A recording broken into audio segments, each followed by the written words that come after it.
গণপ্রজাতন্ত্রী বাংলাদেশ শুনে শুনে আমাদের কাছে এত অভ্যস্ত হয়েছিলাম, তো এই জন্য হয়তো নতুন নামটি একটু খটকা লাগছে।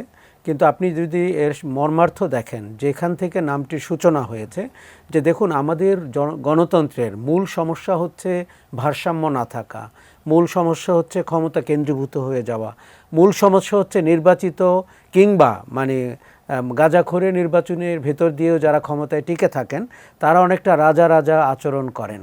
এই জন্য প্রজা ব্যাপারটির মধ্যে একটি ওরকম গন্ধ পাওয়া যায়। কাজেই গণপ্রজাতন্ত্রী জায়গায় যদি জনগণতন্ত্রী বাংলাদেশ হয়, আমার মনে হয় মর্মার্থের জায়গা থেকে, মানে আমরা তো বলতে চাই যে জনগণ হচ্ছে রাষ্ট্রের ক্ষমতার মালিক এবং জনগণই হচ্ছে এই সর্বময় ক্ষমতার অধিকারী, সেই অর্থে নামটি কিন্তু আমার কাছে খারাপ লাগছে না।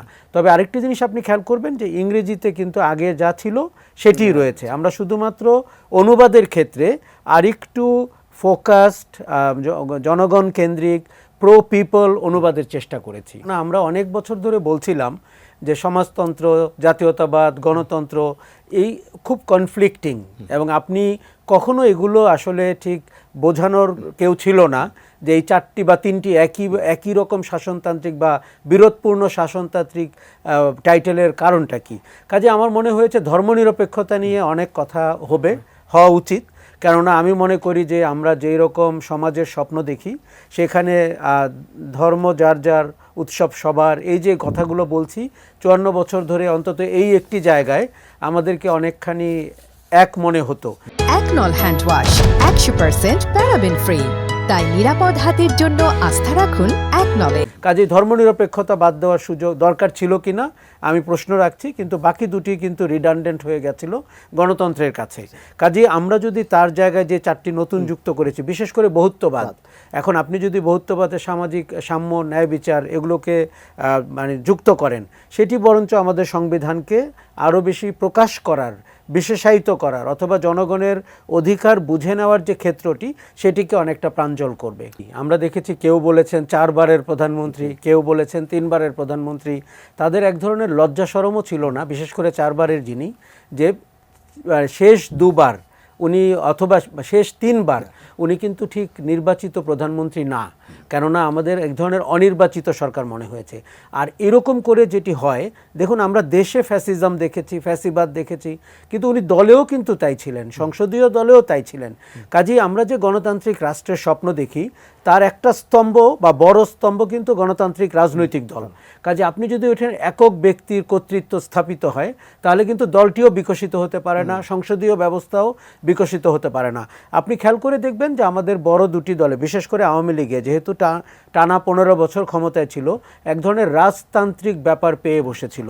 মানে অনেকটা রাজদরবারে যেমন হয়, রাজারা চাইলে আপনাকে মোহর দিয়ে দিতে পারেন, উনি পূর্বাচলে প্লট দিয়ে দিতে পারেন, উনি আপনাকে নিউ ইয়র্কে নিয়ে যেতে পারেন, উনি আপনাকে প্রেস মিনিস্টার করে দিতে পারেন।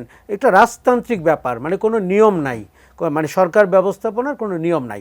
কাজে সেই জায়গায় 2 বারের বেশি প্রধানমন্ত্রী হবেন না। আমার ধারণা এটি অত্যন্ত জনপ্রিয় দাবি, এবং যেই দল যখন বিরোধী দলে থাকে তারা এই দাবি সমর্থন করেছেন, এমনকি যারা সম্প্রতি পালিয়ে গেছেন তারাও একসময় এইসব দাবির সাথে ছিলেন। এখন আমার মনে হয় এটি নিয়ে সমস্যা হবে না। আরও কতগুলো যুগান্তকারী কথা বলা হয়েছে, যে আপনি দেখুন 50 জন এমপি যেভাবে নির্বাচিত হচ্ছিলেন, এটি অত্যন্ত লজ্জাজনক, ন্যাক্কারজনক হচ্ছিল। তাদেরকে কারা মনোনীত করছিলেন, কারা পুরস্কৃত করছিলেন, এ নিয়ে বাজারে অনেক কথা শোনা গেছে। সেই জায়গায় যদি আপনি 100 জন নির্বাচিত, সরাসরি ভোটে নির্বাচিত হয়, আমার ধারণা যে নেতৃত্ব প্রকাশের একটি বড় জায়গা তৈরি হবে। নারী নেতৃত্বের কথা আমি বলছি। দ্বিতীয় হচ্ছে আপনার দ্বিকক্ষ বিশিষ্ট পার্লামেন্ট। আপনি যদি উচ্চ কক্ষ আর নিম্ন কক্ষের দিকে তাকান, দেখুন আমাদের যে গণতান্ত্রিক রাজনৈতিক ব্যবস্থা, যেভাবে নির্বাচনটি হয়, আমরা যতই সুন্দর সুন্দর কথা বলি, বাস্তব অবস্থা তো ভিন্ন। সেখানে যারা নির্বাচন করতে পারবেন না, তারা যদি উচ্চকক্ষে মনোনীত হয়ে আসেন, এটা অন্তত ভালো হবে। আমরা ভালো অধ্যাপক, সাংবাদিক, লেখক, শিল্পী, বুদ্ধিজীবীদের দেখতে চাই। গত 15 বছরে যারা ফ্যাসিজমের অংশ হয়েছিলেন, এই ধরনের বুদ্ধিজীবীদের আমরা দেখতে চাই না। কারণ যারা তাদের মাথা বিকিয়ে দিয়েছিলেন, সাহস বিকিয়ে দিয়েছিলেন, এবং তারা ভাবছিলেন পৃথিবীর শেষ সরকার এটি। কাজেই উচ্চকক্ষ, নিম্নকক্ষ, ভালো ব্যবস্থা, মহিলাদের সরাসরি ভোটে নির্বাচিত হওয়া, ভালো ব্যবস্থা, এমনকি তরুণ ভোটাধিকার, আপনি জানেন প্রার্থী হওয়ার অধিকার 21 বছরে নিয়ে আসা হয়েছে 25-এর চেয়ে। আগামী নির্বাচনে বা আগামী সরকারে এমনও তো হতে পারে 21 বছর বয়সে একজন প্রধানমন্ত্রী হতে পারেন বাংলাদেশের, যদি বাংলাদেশের রাজনীতি সেই দিকে যায়।